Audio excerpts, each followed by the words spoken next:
Bismillahirrahmanirrahim. Assalamualaikum warahmatullahi wabarakatuh. Perkenalkan, nama saya Muhammad Rifai Sidi. Pada kesempatan ini saya akan sharing mengenai tugas manajemen proyek, yaitu proyek jaringan gas rumah tangga di PGN.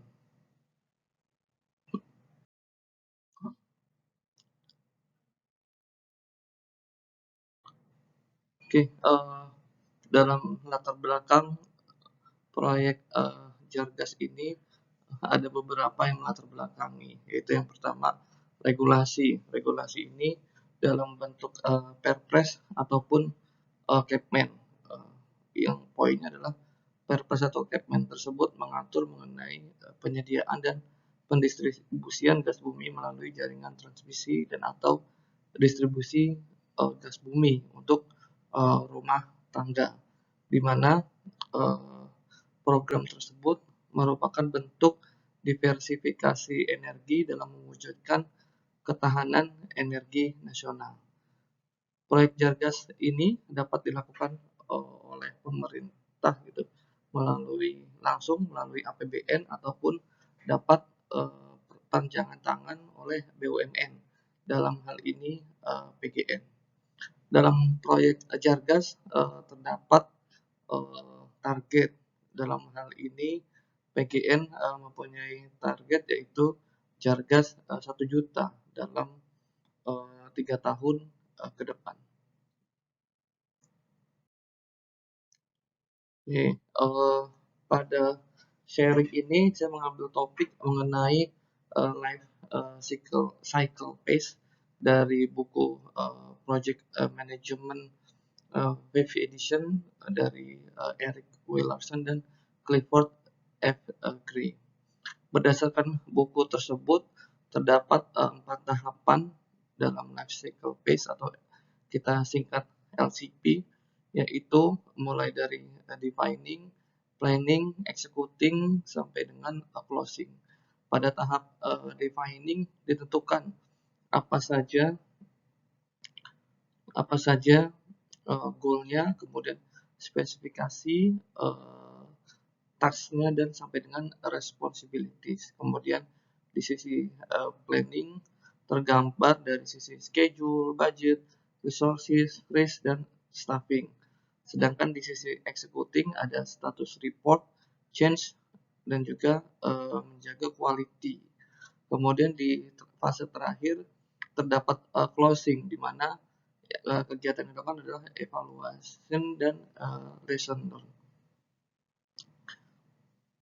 Oke, pada tahap awal defining goal utama adalah pembuatan FS gitu ya, feasibility study, di mana dalam penyusunan FS tersebut dibutuhkan berbagai data. Yang pertama adalah jumlah rumah tangga. Tadi kan di awal ada ditentukan 1 juta gitu ya. Kemudian kita bagi, misalkan di tahun 2023 tahun depan itu terdapat 200.000 rumah tangga. Nah, ini ditentukan jumlahnya. Nah, dari jumlah tersebut kemudian kita tentukan juga wilayah pengembangannya apa saja. Kalau misalkan kita bicara mengenai Jawa Timur, bisa dibagi terhadap beberapa kota, yaitu misalkan Surabaya, Sidoarjo, Gresik, Pasuruan, sampai dengan Malang. Nah, setelah ditentukan jumlahnya berapa, wilayahnya mana saja, kita buat demand planning. Jadi 200.000 itu tahapannya dalam setiap bulan itu seperti apa. Misalkan di Januari kita taruh 10.000, kemudian bertahap sampai dengan Desember tercapai targetnya 200.000. Nah, sudah kita tentukan demand planning per bulan, kemudian kita tentukan juga nilai capek. Di sini dapat dilakukan pendekatan gitu.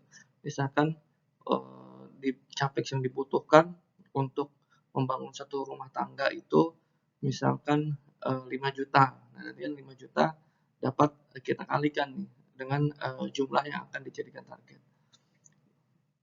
Sudah kita punya demand, kita punya nilai capek, kemudian akan kita hitung keekonomian proyek yang akan menjadikan kesimpulan dari usulan FS tersebut. Oke. Setelah fase defining, kemudian kita masuk di sisi planning gitu. FS telah setujui, kemudian yang kita lakukan pertama kali adalah melihat dari sisi demand. Demand itu kita bisa kategorikan di data pasar. Seperti apa sih data pasarnya? Maturitas data pasar itu maksudnya ketika kita bisa melihat nih jumlah potensi RT, kemudian kita lihat juga constructibility untuk wilayah pengembangan tersebut seperti apa, kemudian juga kita lihat kemudahan perizinannya seperti apa. Nah, dilakukan per tahapan sesuai wilayah tadi. Surabaya juga nanti dibagi misalkan ada kecamatan, ada beberapa kecamatan itu dilakukan per tahap. Nah, setelah ada data pasar, kemudian dilakukan tahap selanjutnya adalah fit front end engineering design, di mana pada tahap tersebut dilakukan detail capex per wilayah. Capex wilayah itu kita bisa tentukan dulu nih berapa panjang pipa yang dibutuhkan, kemudian butuh material apa saja. Fit itu dalam hal ini di PGN dilakukan oleh konsultan. Nah, setelah ada data fit, kemudian kita hitung perhitungan keekonomian per wilayah. Kalau tadi di tahapan FS itu kita hitung adalah keekonomian dari suatu proyek secara keseluruhan gitu. Nah, tapi dalam data fit ini kita hitung per wilayah sesuai maturitas data pasar yang sudah kita dapatkan.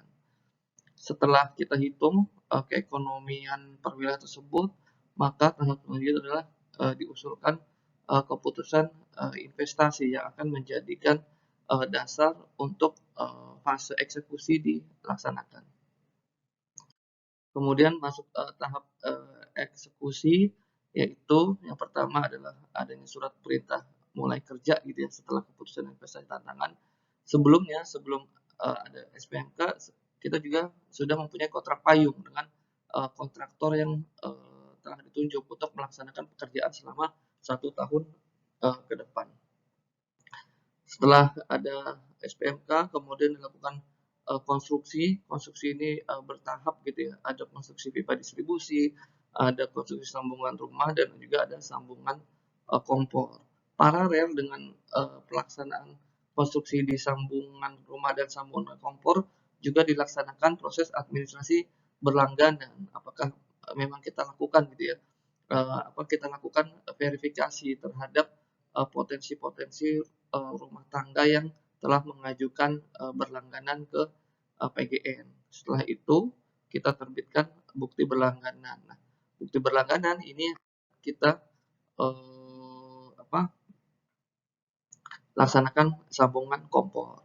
Setelah itu tahap akhir kita lakukan gas in, yaitu gas mengalir dari jaringan ke kompor.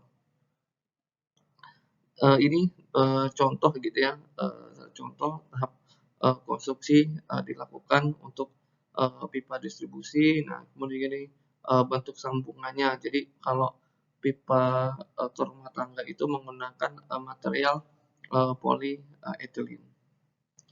Kemudian di tahap closing adanya penyusunan report, dokumentasi, dan yang penting adalah as-built drawing yang akan menjadi bentuk data aset. Jadi ketika sudah dilakukan maka dicatat sebagai aset. Nah, setelah itu dilakukan juga tahap komersialisasi, terbitnya invoicing dan juga kegiatan customer management, serta yang tidak kalah penting adalah uh, tahap PDCA gitu ya, dimana kita mendapatkan rekomendasi untuk proyek selanjutnya.